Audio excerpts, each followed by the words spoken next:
Bienvenue sur Horizon Ultime, où les légendes prennent vie et où leurs histoires, brutes et bouleversantes, résonnent à jamais.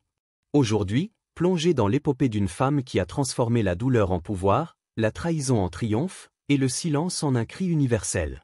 Aimez, abonnez-vous et partagez cette vidéo pour découvrir d'autres récits qui redéfinissent l'histoire de la musique. Préparez-vous à être secoués. Car certains noms, elle refusait de les prononcer. Même dans la quiétude de ces dernières années, Tina Turner portait en elle une liste secrète, gravée dans son cœur, une liste de ceux qui l'avaient brisée, trahie, humiliée.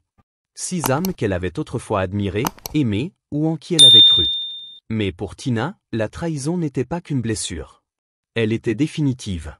Avant que Tina Turner ne devienne une icône planétaire, avant les foules en délire, les disques vendus par millions, les stades comblés d'adoration, elle n'était qu'Anna Mae Bullock, une adolescente née dans la poussière de Nutbush, Tennessee.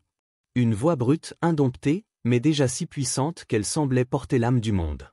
Cette voix allait réécrire l'histoire de la musique. Mais d'abord, elle allait être son bouclier, son arme, sa survie.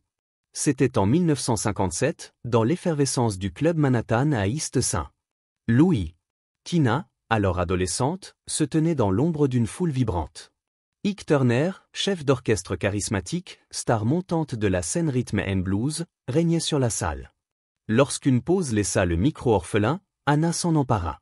Son chant, un blues viscéral, figea l'air. Ike la remarqua. Il la baptisa Tina Turner, un nom qu'il forgea pour elle, un nom qu'il déposa légalement pour la contrôler. Il l'intégra aux Kings of Rhythm, son groupe, et la propulsa en figure de proue. Pour Anna, c'était une porte ouverte vers un rêve. Elle était jeune, talentueuse, affamée de succès. Mais ce rêve allait devenir un cauchemar. Leur premier single, A Fool in Love, 1960, explosa. La Ike et Tina Turner revue devint un phénomène, enchaînant des tubes comme River Deep, Mountain High et Prumari, et plus de 250 concerts par an. Sur scène, Tina était une tempête, une voix qui déchirait l'âme, des chorégraphies qui électrisaient les foules. Mais dans l'ombre, une vérité plus sombre se dessinait, une vérité qu'elle cacha pendant des années. Leur partenariat professionnel s'était mué en une relation personnelle toxique. En 1962, ils se marièrent lors d'une cérémonie bâclée à Tijuana, suivie d'une nuit humiliante dans un bordel, un souvenir qu'elle ne révéla que bien plus tard. Ce mariage n'était pas amour. C'était contrôle. Ike dictait tout, son nom, son argent, ses costumes, son emploi du temps. Il était violent, paranoïaque, dépendant à la cocaïne. Il la frappait avec ce qui lui tombait sous la main cintre, chaussures, poings. Un jour, il lui lança du café brûlant au visage, laissant des cicatrices. Il la violait après les coups, l'emprisonnait dans un cycle d'insultes, de menaces, d'humiliations. « Tu ne vaux rien », répétait-il. « Personne ne voudra de toi. » Et elle le croyait. Elle chantait avec des côtes fracturées, cachait ses bleus sous du maquillage épais, portait des perruques pour masquer les dégâts. Sur scène, elle était une déesse. En coulisses, elle était seule. Ce n'était pas de la force, confia son assistante, Rhonda Graham. C'était un traumatisme drapé de paillettes. En 1968, après une période de violence insoutenable et d'épuisement mental, Tina tenta de mettre fin à ses jours en avalant des somnifères. Elle survécut, de justesse. La fissure dans l'illusion était béante, mais elle continua. Jusqu'à juillet 1976. Lors d'une tournée à Dallas, après une énième agression dans leur limousine, Tina brisa ses chaînes. Vêtue d'un simple tailleur blanc, elle s'enfuit, traversa une autoroute à pied, et trouva refuge dans un hôtel, n'ayant que 36 cents et une carte d'essence. Elle s'enregistra sous un faux nom et disparut. Ce qui suivit fut un cauchemar juridique et financier. Sans argent, sans avocat, sans droit sur leur carrière commune, Tina ne demanda qu'une chose au tribunal, son nom. « Je l'ai mérité », déclara-t-elle au juge. Elle renonça à tout royalties, studio, biens et recommença à zéro. Elle chanta dans des salles minuscules, survécut grâce à des bons alimentaires, porta seule son traumatisme. Pendant des années, elle garda le silence sur les abus. Puis, en 1986, son autobiographie, Tina brisa ce silence. Le monde fut bouleversé. Elle n'écrivait pas pour se venger. Elle écrivait pour se libérer. Ike mourut en 2007. Tina n'assista pas à ses funérailles.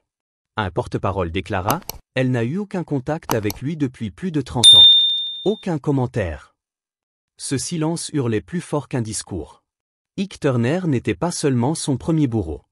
Il était la raison pour laquelle elle était devenue indestructible. Et la seule personne qu'elle ne pardonna jamais. Mais Ike ne fut pas le seul à trahir Tina. Dans le monde impitoyable de la musique, d'autres légendes croisèrent sa route, et certaines laissèrent des cicatrices. Prenons Elton John. Une collaboration entre deux titans semblait écrite dans les étoiles. Tina, reine du rock'n'roll, et Elton, génie flamboyant, avaient survécu aux tempêtes d'une industrie cruelle. Leur duo, prévu pour un concert télévisé célébrant le nouveau millénaire en 1999, promettait d'être historique. Mais les étoiles ne s'alignent pas toujours. Tina, à 60 ans, dominait encore. Sa tournée 24/7 était la plus lucrative de l'année.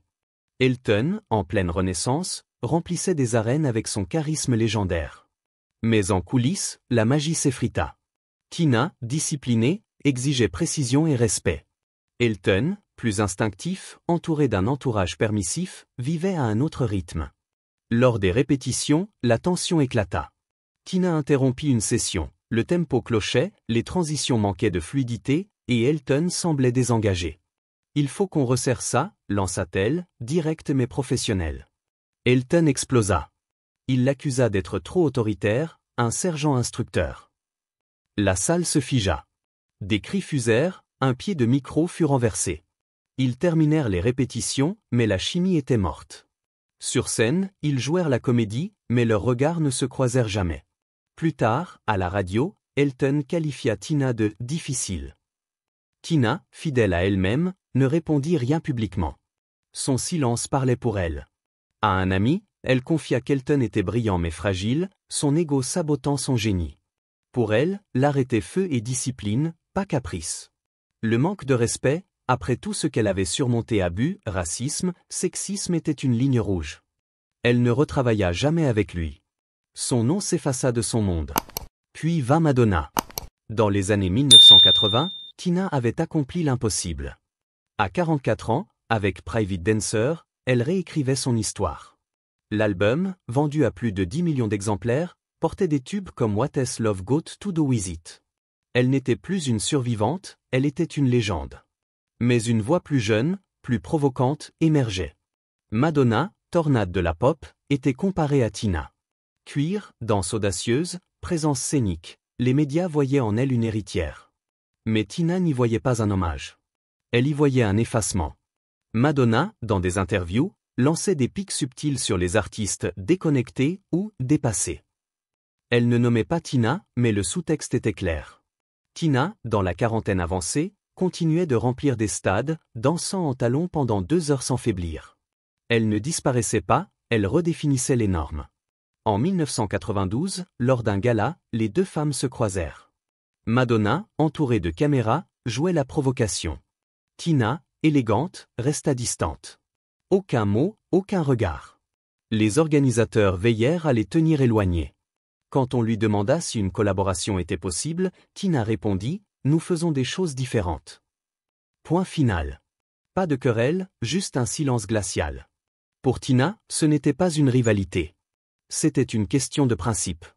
Elle avait brisé les barrières pour les femmes dans la musique, prouvé que le pouvoir ne s'éteint pas avec l'âge. Madonna, en ignorant ce legs, trahissait ce combat. Tina ne chercha jamais de réconciliation publique. Le respect, pour elle, se donnait sincèrement ou ne se donnait pas.